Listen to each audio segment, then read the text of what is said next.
Okay, let me open the door of the ice beam so we can check the inside of the ice storage beam.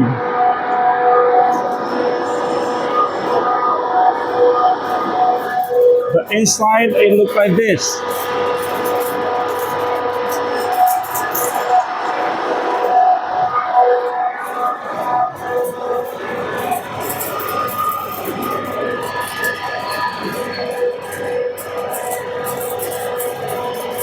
Ice poured into the ice storage beam automatically and be kept inside without melting.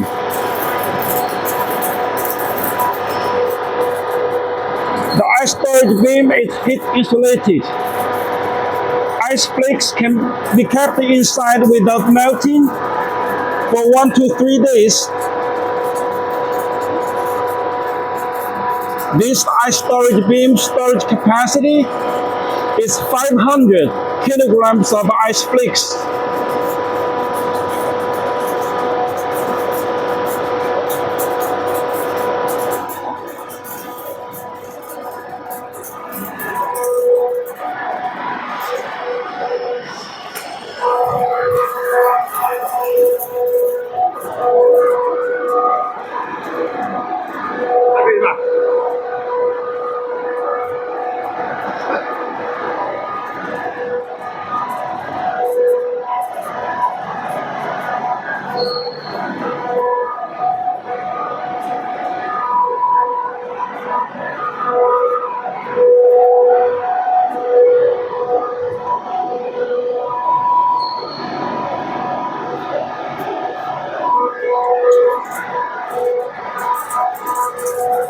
Okay, so this is all I want to show about my 3-ton per day capacity flake machine.